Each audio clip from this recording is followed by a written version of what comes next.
Hello students, कैसे हैं आप लोग। उम्मीद करता हूँ आप लोग सब बहुत अच्छे होंगे। ठीक है स्टूडेंट, आज हम लोग एक नया चैप्टर, एक नया टॉपिक, एक नया कॉन्सेप्ट आप लोगों के बीच में लाएंगे हम लोग मिलके, है ना। और वो कॉन्सेप्ट क्या है उसको समझने से पहले आज मैं जो भी पढ़ाऊँगा और आप जो भी सीखेंगे उन दोनों में एक काम होगा। मेरा काम होगा पढ़ाने का और आपका काम होगा सीखने का, पहला बात। दूसरा, मेरे पढ़ाने के दौरान और आपके सीखने के दौरान दोनों के इस प्रोसेस में, टीचिंग लर्निंग प्रोसेस में, मेरी और आपकी दोनों की एक एनर्जी की ज़रूरत होगी। मुझे पढ़ाने के लिए एनर्जी की ज़रूरत होगी और आपको बैठ के उस चीज़ को समझने और सीखने के लिए एक एनर्जी की ज़रूरत होगी। तो इससे ये समझ में आया बच्चा कि अगर मुझे भी काम करना है और आपको भी काम करना है तो एक एनर्जी चाहिए, है ना। मतलब हर एक काम करने के लिए आपको एक एनर्जी चाहिए। ठीक। तीसरी बात, जो काम करने का तरीका होता है वो अलग अलग होता है। अब बात समझिए, जैसे आपको खुदाई करना है तो आप मजदूर लोगों से भी खुदाई कर सकते हैं और जेसीबी मशीन से भी कर सकते हैं ना। लेकिन अगर आपके पास टाइम बहुत कम है तो आप किसके ओर जाइएगा, जेसीबी मशीन की यूज करिएगा, क्योंकि उसका पावर ज्यादा है, क्योंकि वो काम को कम समय में करता है और वहीं आदमी लोग उसी काम को ज्यादा समय में करता है। तो यहां समझ में आया कि काम को पावर के साथ अगर जोड़ना है तो एक तीसरा टर्म या तीसरा क्वांटिटी लाना होगा, वो है टाइम, समय। एनीवेज, इतना कहने के बाद इतना तो आप समझ ही गए होंगे कि क्या चैप्टर स्टार्ट होने वाला। हाँ, आप सही समझ रहे हैं। हम लोग स्टार्ट करने जा रहे हैं आज स्टूडेंट वर्क, पावर और एनर्जी। क्या स्टार्ट करने जा रहे हैं हम लोग? वर्क, पावर और एनर्जी स्टार्ट करने जा रहे हैं। ठीक है, तो हम लोगों का आज का टॉपिक है work, power and energy. Okay, चलिए देखते हैं, सीखते हैं क्या क्या कहानी है। तो सबसे पहले अपना टॉपिक है वर्क। फिर हम लोग देखें कि वर्क पावर से कैसे कनेक्ट है, जैसे मैंने एग्जांपल से बता दिया कि टाइम के थ्रू। और वर्क एनर्जी से कैसे कनेक्ट है, पहले वर्क को बेहतर ढंग से समझते, क्योंकि सारा गेम, सारा कहानी वर्क पे ही आके रुका है। ठीक है बच्चा, चलो वर्क के बारे में बहुत आसान भाषा में आप ये समझिए कि फिजिक्स बोलता है कि जब भी आप किसी चीज पे फोर्स लगाते हैं, क्या लगाते हैं? फोर्स लगाते हैं। और फोर्स लगाने से वो चीज क्या होता है? डिस्प्लेस करता है। मतलब एक जगह से दूसरे जगह मूव करता है, डिस्प्लेस करता है। तो हम लोग बोलते हैं कि हमने क्या किया? एक वर्क किया। क्लास 9 में सिंपल भाषा में यही सिखाया जाता है कि वर्क डन होता है फोर्स इनटू डिस्प्लेसमेंट। लेकिन बच्चा, फोर्स और डिस्प्लेसमेंट के अलावा एक और चीज है जो शामिल की जाती है, जिसको अब हम लोग जानेंगे। और वो क्या है? वो है एंगल, वो है डायरेक्शन। ठीक है, देखिए कैसे। चलिए आगे देखिए, जैसा कि आप टॉपिक देख सकते हैं कि सबसे इजी डेफिनेशन वर्क का है कि work is said to be done, यानी हम लोग बोलेंगे कि वर्क किया गया है। कब कब बोलेंगे? जब आपने एक फोर्स को क्या किया? अप्लाई किया। और अप्लाई जिस बॉडी पे किया वो बॉडी क्या कर जाए? डिस्प्लेस करे। हाँ है ना, बॉडी डिस्प्लेस करे किससे?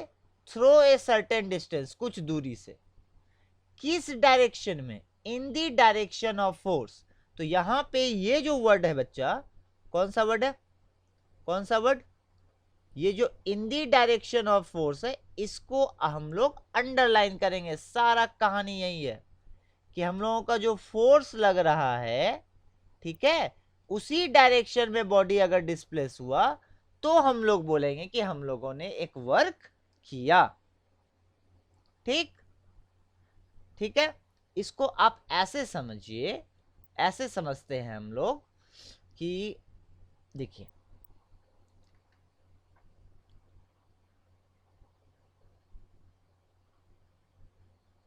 देखिए मान लीजिए कि ये एक सरफेस है। इस सरफेस पे ऐसे करके एक ब्लॉक रखा हुआ है। ठीक है, ये एक ब्लॉक रखा है, इस ब्लॉक का मास है m। ठीक, तो इस ब्लॉक का अपना एक वेट होगा, डाउनवर्ड वेट कितना, तो वेट इज इक्वल टू होता है बच्चा m into g m g. ठीक है, चलिए बहुत बढ़िया बात। अब हम लोगों ने क्या किया, इस ब्लॉक पे हम लोगों ने फोर्स लगा दिया। तो फोर्स देखिए ध्यान से मैं कैसे लगा रहा हूं, फोर्स हॉरिजेंटली लगा रहा हूं, लगाया। इस फोर्स लगाने के कारण क्या हुआ कि ये ब्लॉक मूव कर गया, और मूव करके कहां आ गया, यहां पे आ गया, आ गया। तो अब हम लोग क्या करेंगे, देखेंगे कि ये पहले पोजीशन से दूसरे पोजीशन के बीच कितना डिस्टेंस ट्रेवल किया। तो पोजीशन कहां से लेंगे, राइट से राइट लेंगे क्या, लेफ्ट से लेफ्ट लेंगे नहीं, बल्कि सेंटर टू सेंटर लेंगे। ठीक है, तो मान लो ये सेंटर टू सेंटर इसकी डिस्प्लेसमेंट है s। तब अगर हमसे पूछा जाएगा तो वर्क डन के बारे में क्या बोलेंगे, आसान भाषा में, कि वर्क डन जो है, जितना आपने फोर्स अप्लाई किया वो फोर्स है, इनटू उसके अगेंस्ट में जो बॉडी डिस्प्लेस किया वो डिस्प्लेसमेंट है। कोई दिक्कत नहीं है। ठीक है, प्रॉब्लम, ये केस बहुत इजी है बच्चा। प्रॉब्लम तब आ जाता है जब आपका जो फोर्स है वो पूरी तरह से डिस्प्लेसमेंट के डायरेक्शन में नहीं हो।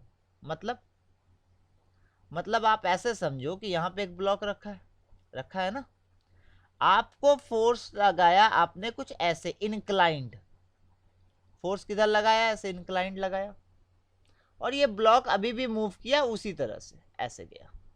ठीक है, डिस्प्लेसमेंट मान लिया अभी भी ऐसे सिचुएशन में अगर हम लोगों को वर्क देगा कैलकुलेट करने, तो क्या करेंगे, व्हाट वी डू। ऐसे सिचुएशन में ध्यान से देखेंगे बच्चा कि जो मेरा फोर्स है वो पूरी तरह से डिस्प्लेसमेंट के डायरेक्शन में नहीं है क्या, पूरा फोर्स आपके डिस्प्लेसमेंट के तरफ है, नहीं है। तो यहां पे थोड़ा सा वेक्टर का कॉन्सेप्ट लगाएंगे। क्या कहता है वेक्टर का कॉन्सेप्ट, वेक्टर का कॉन्सेप्ट कहता है कि जब एक शख्स ना पूरी तरह से एक्स एक्सिस में, ना पूरी तरह से वाई एक्सिस में, ना एक्स में ना वाई में, यानी ना अलोंग द सरफेस ना परपेंडिकुलर टू द सरफेस हो, बल्कि बीच में फंसा हो, ऐसे करके कुछ ऐसे, तो वो जो शख्स है जो बीच में फंसा हुआ है, आप ही खुद सोचिए कि जब आप पूरी तरह से एक्स में चले या वाई में चले तब तो कोई प्रॉब्लम नहीं है, लेकिन जब आप एक्स और वाई के बीच में चलेंगे, इसका मतलब क्या है कि थोड़ा आपने एक्स में भी चला और थोड़ा वाई में भी चला। इसी तरह से बच्चा कि जब ये फोर्स इंक्लाइंड होगा तो इस फोर्स का कुछ हिस्सा एक्स में होगा, कुछ हिस्सा वाई में होगा। कैसे पता लगाएंगे सर, तो जिसके साथ एंगल बनाएगा, मान लो थीटा, ठीक है, तो एक्स एक्सिस के साथ कितना एंगल बना रहा है, थीटा, तो इस फोर्स एफ का एक्स एक्सिस में हिस्सा होगा एफ इंटू कॉस थीटा। ठीक है, अच्छा, y के साथ कितना एंगल बनाएगा, तो पूरा एंगल 90 होता है, तो 90 माइनस थीटा। तो इस फोर्स का इधर कितना हिस्सा होगा, इधर होगा एफ कॉस 90 माइनस थीटा। क्या बोलते हैं कॉस 90 माइनस थीटा को, कॉस 90 माइनस थीटा को बोलते हैं साइन थीटा। ठीक है, इजी टर्म्स में बच्चे ऐसे समझिए कि जब भी कोई फोर्स ना पूरी तरह से एक्स में है ना पूरी तरह से वाई में है, बल्कि बीच में है, तो उस फोर्स का एक कंपोनेंट एक्स में होगा, एक कंपोनेंट वाई में होगा। एक्स में कितना कंपोनेंट होगा, तो एफ वो फोर्स जितना है वो इंटू जितना एंगल उसके साथ बनाया है कॉस थीटा, और जिसके साथ एंगल नहीं बनाया उधर होगा साइन थीटा। ये कॉन्सेप्ट यूज करेंगे बच्चा, यानी यहां पे जब हमको वर्क डन निकालना होगा तो हम वो फोर्स देखेंगे जो मेरे डिस्प्लेसमेंट की तरफ है। तो मेरे डिस्प्लेसमेंट की तरफ कितना फोर्स है, टोटल एफ है क्या, नहीं, साइन थीटा है क्या, नहीं, कितना है एफ कॉस थीटा, इनटू यहां से यहां तक का डिस्प्लेसमेंट कितना है एस, निकल गया फोर्स। अच्छा, अगले लाइन में क्या होगा, F S cos theta. Vector का कॉन्सेप्ट क्या बोलता है कि एक शख्स है दूसरा शख्स है और दोनों के बीच का एंगल कॉस के साथ है, तो ये क्या है, वेक्टर का मल्टीप्लिकेशन। वेक्टर का कितने तरह का मल्टीप्लिकेशन होता है, दो तरह का, एक डॉट और एक क्रॉस। तो ये कौन सा है, डॉट, यानी एफ डॉट एस। बात समझ में आया कि नहीं आया, समझ में आया दोनों कॉन्सेप्ट कि ये अप्रोच कब होगा, ये अप्रोच कब होगा। अच्छा देखिए, जब सेकेंड अप्रोच मालूम होगा तो सेकेंड अप्रोच से आप फर्स्ट अप्रोच भी बना लेंगे। कैसे? देखिए ध्यान से, फोर्स जिधर लगा बॉडी उधर ही डिस्प्लेस किया, तो जिधर फोर्स उधर ही डिस्प्लेसमेंट, तो दोनों के बीच एंगल कितना, 0 डिग्री। जब यही cos 0 डिग्री आप यहां रखिएगा तो cos 0 का वैल्यू कितना होता है, 1, तो यहां F इंटू एस ये हो जाएगा, हाँ है ना। तो मॉरल ऑफ द स्टोरी ये है बच्चा कि जब हम लोग को वर्क डन निकालने बोला जाएगा तो सबसे पहले हम लोग ये चेक करेंगे कि जो अप्लाइड फोर्स है वो फोर्स कांस्टेंट होना चाहिए। हाँ, ये भी बहुत इंपॉर्टेंट चीज है। हाँ, फोर्स कैसा होना चाहिए, कांस्टेंट होना चाहिए, वैल्यू घटना बढ़ना नहीं चाहिए, ठीक है, कांस्टेंट होना चाहिए। वो कांस्टेंट फोर्स जो बॉडी को पे लग के कितना डिस्प्लेसमेंट दिया, मान लीजिए एस, तब मेरा वर्क डन कितना हो जाएगा, तो वर्क डन हो जाएगा एफ इंटू एस, और दोनों के बीच जो एंगल बनेगा theta with cos, cos theta, vector form में बोलेंगे एफ डॉट एस। थीटा के बारे में साफ साफ देखिए ध्यान से, थीटा क्या है, एंगल है। क्या है, एंगल है, किसके किसके बीच, फोर्स और डिस्प्लेसमेंट के बीच। आई होप बातें आपको समझ में आ गई होगी। ऐसा यूनिट में बात करेंगे तो क्या हो जाएगा बच्चा, जूल हो जाएगा। फोर्स का ऐसा यूनिट क्या होगा, जूल। अब आपको यही क्वेश्चन किया जाए कि बताइए सर, एक जूल फोर्स को कैसे फील करेंगे, क्या होता है, कितना होता है। तो देखिए, वर्क डन, फोर्स नहीं, work done, sorry, work done एक जूल कब होगा, वर्क डन एक जूल तब होगा जब फोर्स 1 न्यूटन और डिस्प्लेसमेंट 1 मीटर और एंगल 0 डिग्री होगा, तभी होगा ना, क्योंकि ये तीनों 1 इंटू 1 इंटू 1 होगा तो रिजल्ट 1 आएगा। यानी बोलेंगे 1 जूल का वर्क डन हम लोग तब किए जब 1 न्यूटन का फोर्स लगाने से बॉडी 1 मीटर डिस्प्लेस किया उसी डायरेक्शन में जिस डायरेक्शन में आपने फोर्स लगाया। क्लियर, पक्का। अच्छा, एक और क्वेश्चन बनता है कि 1 न्यूटन फोर्स को कैसे फील करेंगे, तो ये भी मैं आपको समझा देता हूं। अभी जब मैं लॉज ऑफ मोशन पढ़ाऊंगा तो डिटेल में समझाऊंगा। 1 न्यूटन फोर्स फील करने का बहुत आसान उपाय है कि 100 ग्राम का कोई भी बॉडी हाथ में रख लेना है, तो 100 ग्राम का बॉडी जो है कितना वेट क्रिएट करता है, 1000 केजी का, ठीक है, या 980 ग्राम का, या 1000 ग्राम का, जिसको 1 न्यूटन बोलते हैं। ऐसे समझिए कि 100 ग्राम का बॉडी आप हाथ में रखिएगा, 100 ग्राम का मास का बॉडी रखिएगा, तो वो हाथ पे कितना फोर्स लगाएगा, 1 न्यूटन। और उस 100 ग्राम के बॉडी यानी जो 1 न्यूटन फोर्स आपके हाथ पे लगा रहा है उसको 1 मीटर ऊपर कर दीजिए। कितना मीटर, 1 मीटर। और ऊपर करने के बाद आप डायरेक्ट बोल दीजिए क्या, कि देखिए सर हम लोग 1 जूल वर्क किए। बोलिए, बात समझ में आया नहीं है, नहीं आया होगा तो आप जरूर कमेंट में बताइएगा। लाइव क्लास तो है नहीं कि दोनों तरफ से वन वे है ये। तो पूछा जाता है इंटरव्यू वगैरह में बच्चा कि आप 1 जूल फोर्स को कैसे फील करेंगे, तो बहुत सिंपल सा बात है। ऐसे इंटरव्यू वगैरह में कुछ नहीं करिएगा, पेपर वेट होगा रखा हुआ, पेपर वेट उठाइएगा, हाथ में रखिएगा और बोलिएगा सर मान लीजिए इस पेपर वेट का जो मास है वो 100 ग्राम, 100 ग्राम मास का कोई बॉडी आपके हाथ पे 1 न्यूटन फोर्स लगाता है, तो फोर्स 1 न्यूटन हो गया। अब उसको 1 मीटर ऊपर उठा दीजिएगा तो आपका वर्क डन कितना हो जाएगा, 1 जूल। ठीक, चलिए अब आते हैं सीजीएस यूनिट। तो सीजीएस यूनिट होता है अर्ज। तो हर एसआई और सीजीएस यूनिट में करेक्शन होता है। क्या करेक्शन है सर, तो 1 जूल जो है आपका 10⁻7 अर्ज के बराबर। और कैसे है ये मैंने पढ़ाया यूनिट एंड डायमेंशन में, ठीक है। डायमेंशनल फॉर्मूला 122, 122 मतलब मास में 1, लेंथ में 2, टाइम में भी 2 और टाइम में लास्ट में माइनस।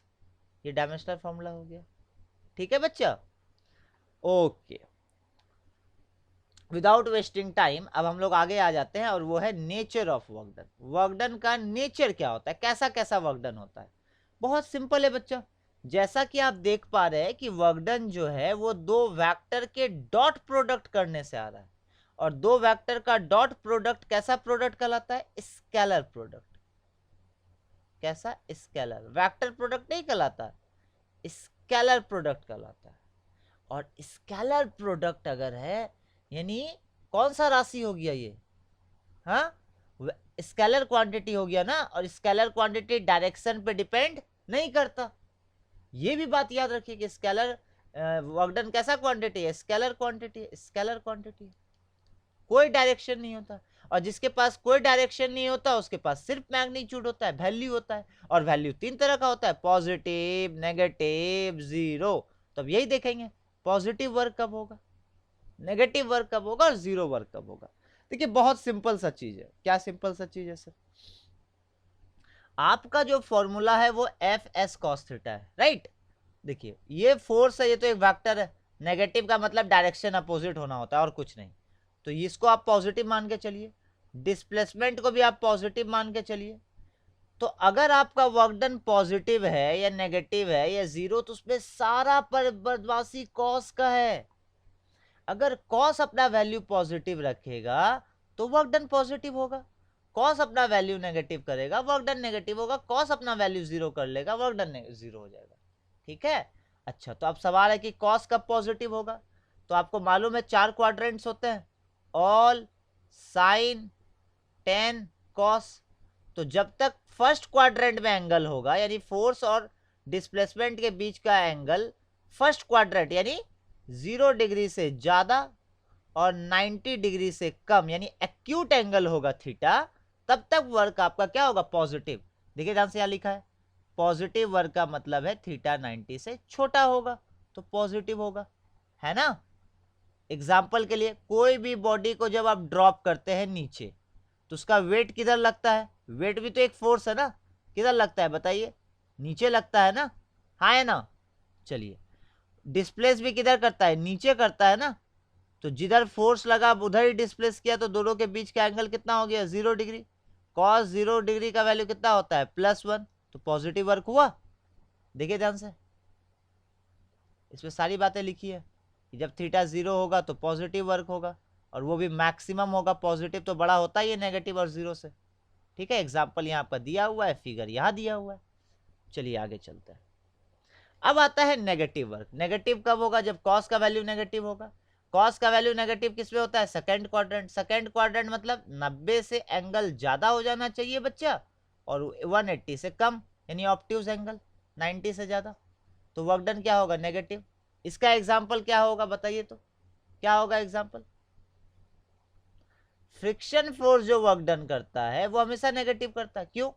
देखिए ध्यान से, कोई भी मान लिया कोई ब्लॉक रखा हुआ है, आपने फोर्स लगाया, वो भी उधर ही डिस्प्लेस किया। अब अगर वर्क डन आपके अप्लाइड फोर्स से नहीं निकाल रहा है बल्कि फोर्स ऑफ फ्रिक्शन से निकाल रहा है, तो अप्लाइड फोर्स अगर राइट की ओर है तो फोर्स ऑफ फ्रिक्शन लेफ्ट की ओर होगा, तो force of friction small F. तो इसके कारण अगर वर्क डन निकालेंगे तो एफ फोर्स इधर, डिस्प्लेसमेंट इस और दोनों के बीच एंगल कितना हो जाएगा, 180। अब cos 180 की वैल्यू -1 होती है तो ये -fs आ गया, नेगेटिव वर्क हो गया। ठीक है। अब आता है जीरो वर्क। जीरो वर्क मतलब, जीरो वर्क मतलब, जीरो वर्क मतलब कितना बताइए, कौन वर्क डन कब जीरो होगा, या तो फोर्स सीधा लगे भैया, जब फोर्स सीधे लगा रहे हो तो वर्क डन का क्यों उम्मीद कर रहे हो, वर्क डन का उम्मीद कर रहे हैं नहीं फोर्स लग रहा है। अच्छा डिस्प्लेसमेंट ही ना हो भैया, अगर डिस्प्लेसमेंट ही नहीं हो रहा तो आपको अंडरस्टूड है कि वर्क डन जीरो हो जाएगा। मेन रीजन है कॉस। कॉस की वैल्यू अगर 90 डिग्री हो जाए तो कॉस 90 की वैल्यू कितनी होती है, 0, है ना। तो वर्क डन भी कितना हो जाएगा, 0 हो जाएगा। जैसे एग्जांपल के लिए अगर एक कूली जो है, एक कूली अपने सर पे वजन रख लिया, और ये जो वजन है इस वजन का फोर्स किधर लग रहा है, नीचे, और कूली मान लिया ऐसे चल रहा है, वजन लग रहा है नीचे वर्टिकल में और कूली चल रहा है रोड पे हॉरिजेंटल, तो एंगल कितना बना, 90 डिग्री। 90 डिग्री के कारण cos 90 की वैल्यू 0 तो वर्क डन 0। अब ये वाला फिजिक्स कूली को मत सिखाइएगा, और ये वाला फिजिक्स लगा के कूली को अगर बोले कि देखिए सर आपका वर्क डन 0 हो गया, आपका जो भी वर्क डन है खाली सामान को उठाने में और नीचे उतारने में, चलने में कोई वर्क डन नहीं है ना, तो उसका पैसा हम आपको नहीं देंगे। देखिए बता रहे हैं, उसके बाद ना वो फिजिक्स ने वो फिजिकल एजुकेशन समझा देगा आपको, समझ रहे हैं ना। तो ऐसा मत करिएगा, पैसा दे दीजिएगा उसको। एनीवे समझ, ये देखिए ध्यान से, तो ये जीरो वर्क का एग्जांपल, ये नेगेटिव वर्क का। क्यों नेगेटिव है, इसका वेट किधर है, नीचे, और उठाना किधर चाह रहा है, ऊपर। तो एंगल कितना बन गया, 180। 180 पे कॉस का वैल्यू नेगेटिव। इसमें क्या है, इसमें ये उठाना भी ऊपर चाह रहा है, ऊपर ही उठ रहा है, तो दोनों सेम डायरेक्शन में, तो एंगल कितना 0 और cos 0 का वैल्यू +1 है और वर्क डन पॉजिटिव। तो यही सब बात था बच्चा वर्क डन के बारे में। आई होप आपको वर्क डन के बारे में सारी बातें समझ में आ गई होंगी। ठीक है, अभी एक चीज और बच गया, बोलिए वो क्या? कि सर अगर मान लीजिए मेरा जो फोर्स है, हाँ, वो फोर्स वेरिएबल हो जाए।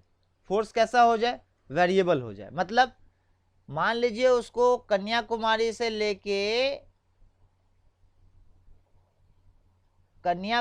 लेके लद्दाख लाए, ये जो कश्मीर से लेके कन्याकुमारी ले गए, ठीक है।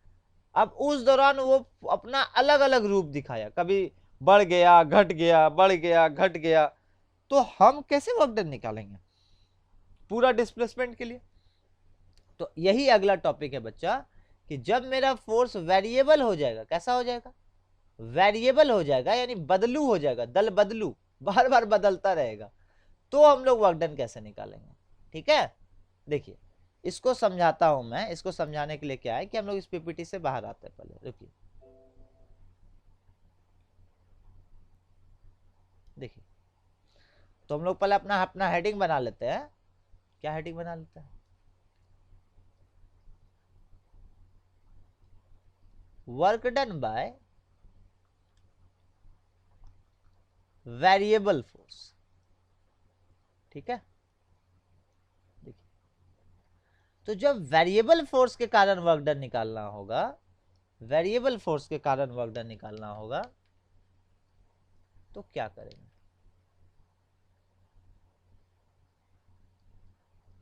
देखिए, इसको आप ऐसे समझिए बच्चा, कि सबसे पहले हम लोग एक काम करते हैं, दो गो एक्सिस ड्रॉ कर लेते हैं।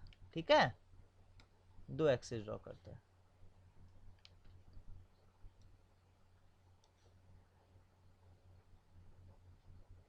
ये वाई एक्सिस है, ये एक्स एक्सिस है। ठीक, चलिए ड्रॉ कर लिए।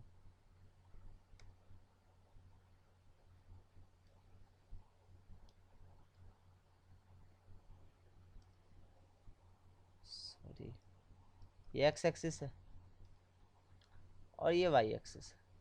ठीक है, तो दो शख्स है वर्क डन में, कितना शख्स होता है? दो।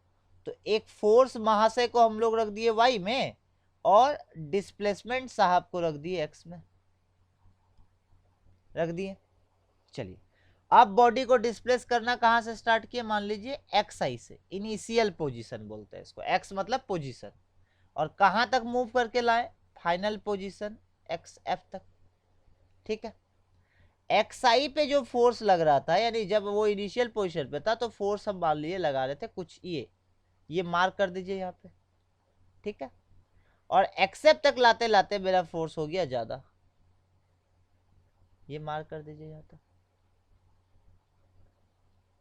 ठीक, अब फिर समझिए, यानी यहां ये फोर्स से लेके इस फोर्स के बीच में बहुत सारा अलग अलग पोजीशन आया होगा, उन सब पोजीशन का भी फोर्स अलग अलग होगा, है ना। अब अगर इसको धकेल के यहां से यहां तक लाए जी, तो हर टाइम एनर्जी थोड़े था, बूस्ट पीरियड से पहले एनर्जी मान लीजिए कब था, बूस्ट पीरियड के बाद एनर्जी बढ़ गया, तो फोर्स का अलग अलग वैल्यू मिलेगा। उन सारे वैल्यू को ऐसे करेक्ट कर दिए, मान लीजिए ऐसे, ऐसे करेक्ट कर दिए, कुछ ऐसा आया। ठीक, तो ये तो एक कर्व आ गया। जबकि इसके पहले वाले सिचुएशन में क्या था? फोर्स कांस्टेंट होता था, तो फोर्स कांस्टेंट होता था तो उसमें क्या होता था? ये एक्स, ये वाई। तो इनिशियल पोजीशंस पे अगर फोर्स की वैल्यू मान लीजिए 5 न्यूटन है, तो बॉडी जब तक फाइनल आएगी नहीं गया तब तक फोर्स कितना है? 5 न्यूटन ही है, तो एकदम कांस्टेंट रहता था। देखिए ध्यान से, एकदम यहां से यहां तक पूरा फोर्स का वैल्यू वही 5 न्यूटन लगेगा, उससे कम और ज्यादा नहीं लगेगा। एग्जाम्पल बताए थे, एक बॉल का वेट वो हवा में और जमीन पे दोनों सेम होता है, क्योंकि दोनों यूनिफॉर्म ग्रेविटेशनल फील्ड के अंदर आता है। यहां पे क्या करेंगे? यहां वर्क डन बोल देगा तो क्या करेंगे? वर्क डन कैसे निकालेंगे? फोर्स का कौन वैल्यू लेंगे? ये वैल्यू ले, ये वैल्यू ले, ये ले, ये ले, कौन सा वैल्यू लेके करें? ऐसे सिचुएशन में बच्चा हम लोग क्या करेंगे कि इसको पैरेलल स्ट्रिप्स में डिवाइड देंगे। देखिए ध्यान से, यहां से परपेंडिकुलर पैरेलल स्ट्रिप्स में डिवाइड देंगे।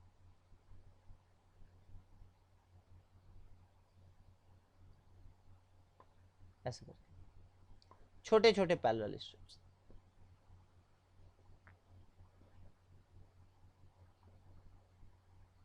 दे दिए।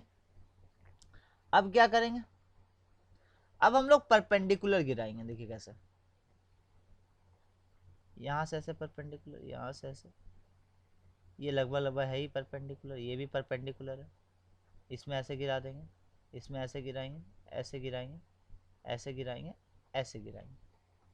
ठीक है, तो हम लोग क्या देख रहे हैं कि ये देखिए ये क्या आ गया, ये एक रेक्टेंगुलर स्ट्रिप आ गया ना। ये देखिए एक रेक्टेंगल आ गया, आयत आ गया। अब एक बात बताइए, क्या सर, कि अगर मैं आपको बोलूं इस आयत का क्षेत्रफल, इस आयताकार का क्षेत्रफल, तो आप क्या करिएगा, आप सिंपल सा यहां से यहां तक का दूरी ले लीजिएगा, यहां से यहां तक का दूरी ले लीजिएगा। मान लीजिए ये दूरी है डेल्टा एक्स, ठीक है, और ये फोर्स का वैल्यू ले लीजिएगा, मान लीजिए फोर्स एफ। तो आप लेंथ इनटू ब्रेथ होता है, तो एफ को क्या करिएगा, आप डेल्टा एक्स के साथ मल्टीप्लाई कर दीजिएगा, राइट, डेल्टा एक्स के साथ। ये एरिया आ जाएगा इसका, सैडेड रीजन का नाम भी दे सकते हैं आपको इसको, ओ ए बी सी का। आ गया एरिया, आ गया ना एरिया। और जब मैं इस एरिया को निकाला तो मैंने देखा यहाँ ये फोर्स है, अच्छा, और ये डिस्प्लेसमेंट है, तो फोर्स इनटू डिस्प्लेसमेंट क्या देता है, वर्क डन देता है।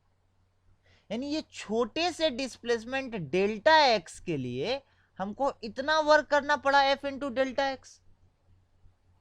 इसी तरह से अगर हमको टोटल यहां से यहां तक का निकालना है, तो ऐसे जितने स्ट्रिप्स है, ये जितने स्ट्रिप्स है, उन सब के एरिया को क्या करना होगा, जोड़ना होगा। क्या करना होगा, जोड़ना होगा, है ना। तो ढेर सारे एफ है, तो ढेर सारे स्ट्रिप्स है, तो एफ के नीचे क्या लिख देंगे, आई, डेल्टा एक्स के नीचे भी क्या लिख देंगे, आई, और आई के बारे में क्या बोल देंगे कि आई यहां से लेके इस पोर्शन से लेके इस पोर्शन तक जितना स्ट्रिप होगा, तो हम तो यहां क्या लिखेंगे बच्चा, हम लिखेंगे यहां आई रनिंग फ्रॉम 1 to n। क्या हो जाएगा, ये सारा जितना स्ट्रिप है सबका एरिया हो जाएगा।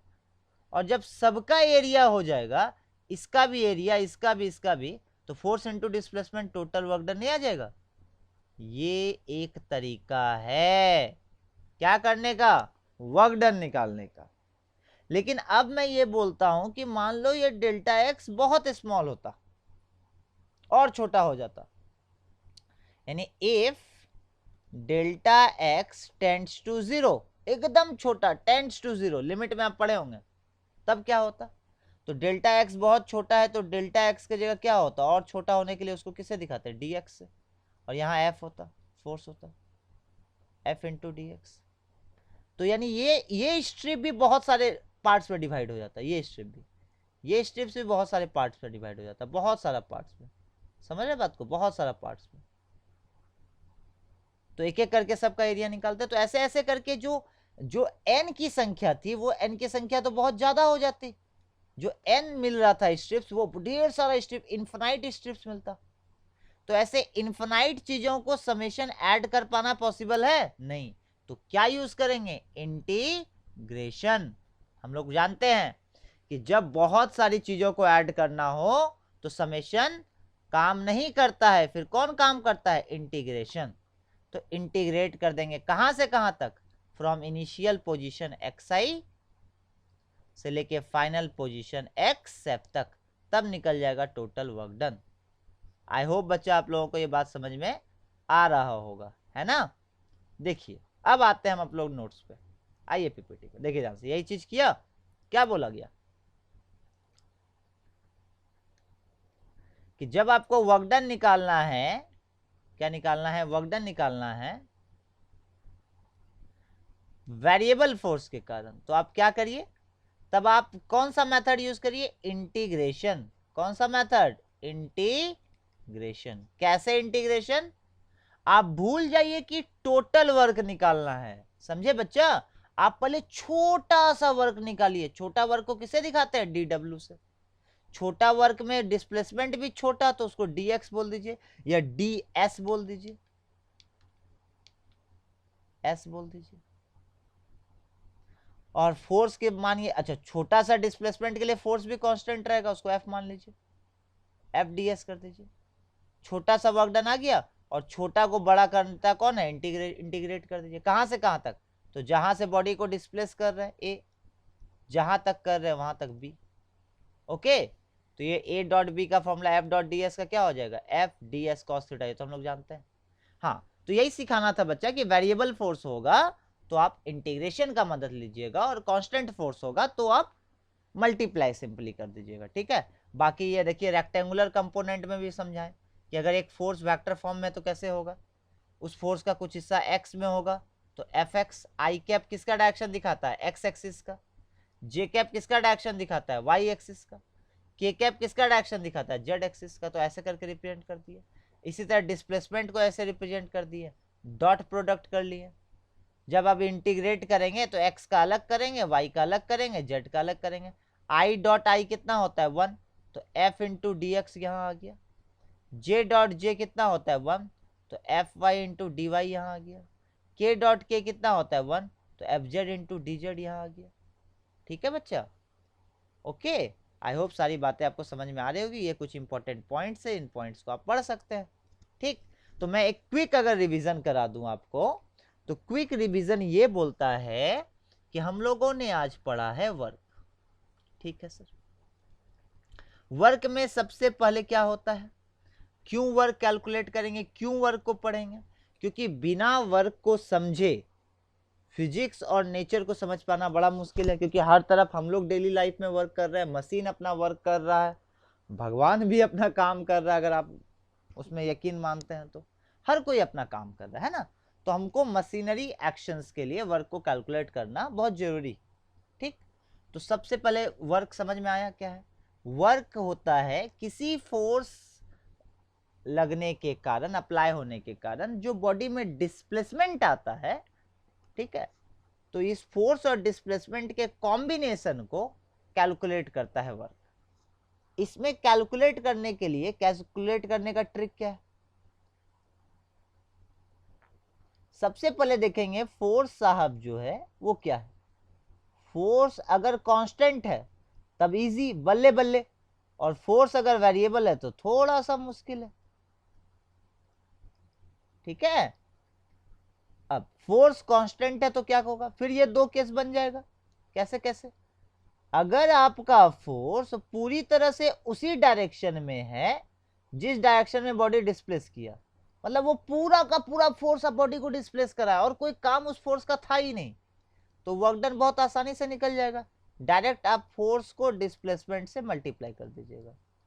ओके, लेकिन अगर आपका जो फोर्स लग रहा है और बॉडी जिधर डिस्प्लेस कर रहा है, दोनों के बीच में कुछ एंगल बन जाएगा, तब आप क्या करेंगे, तब आप फोर्स को लेंगे, डिस्प्लेसमेंट को लेंगे, और जो दोनों के बीच एंगल बन रहा है उसके साथ लेंगे कॉस थीटा। मैंने बताया आपको। फिर अगला पॉइंट क्या बताया कि फोर्स का ऐसा यूनिट जूल होता है। फोर्स का नेचर होता है पॉजिटिव, नेगेटिव और जीरो, जो डिपेंड करता है कॉस पे, थीटा पे, यानी थीटा एक्यूट होगा पॉजिटिव होगा, ऑब्ट्यूज होगा नेगेटिव होगा, 90 होगा जीरो होगा। तीनों का एक एक एग्जाम्पल भी याद रखना बच्चा। ठीक है, ये था कांस्टेंट फोर्स की कहानी। वेरिएबल फोर्स में क्या होगा, वेरिएबल फोर्स देखने में कैसा होगा। Constant force 5 Newton, 6 Newton, 10 Newton ऐसा होगा, जबकि वेरिएबल फोर्स जो है वो डिस्प्लेसमेंट पे डिपेंड करेगा बच्चा, यानी कुछ ऐसा होगा 5 - 3x + 2x²। अब यहां देखिए, जैसे जैसे आप x बदलिएगा फोर्स का वैल्यू बदलेगा, x नहीं बदलिएगा फोर्स का वैल्यू सेम रहेगा। x क्या है, डिस्प्लेसमेंट है। तो ऐसे सिचुएशन में क्या करें, कुछ नहीं करेंगे, अपना जो फोर्स है, हाँ, उसको छोटा सा डिस्प्लेसमेंट ds के रिस्पेक्ट में इंटीग्रेट कर देंगे। कौन सा, डिफिनिट की इनडिफिनिट, डिफिनिट मतलब लिमिट के साथ। लिमिट क्या होगा, जहां से बॉडी को मूव करा रहे हैं इनिशियल पोजीशन से लेके जहां तक बॉडी को मूव कर रहा है फाइनल पोजीशन, और निकल जाएगा बॉडी का टोटल वर्क डन। ओके बच्चा, आई होप इतनी बातें आपको समझ में आ गई होंगी। अब इतनी बातें समझ में आ गई तो अब बच जाता है इन सारी चीजों पे न्यूमेरिकल। एक अगला क्लास हम लोग करते हैं जिसमें हम लोग अगले लेक्चर में जो भी चीज सीखे है उसमें हम लोग कुछ अच्छे अच्छे न्यूमेरिकल्स कवर करेंगे, ताकि कॉन्सेप्ट और ज्यादा रियलिस्टिक लगे, प्रैक्टिकल लगे। तो आज के लिए हम लोग इतना ही रखते हैं बच्चा, मिलते हैं हम लोग अगले लेक्चर में। Bye bye, thank you so much.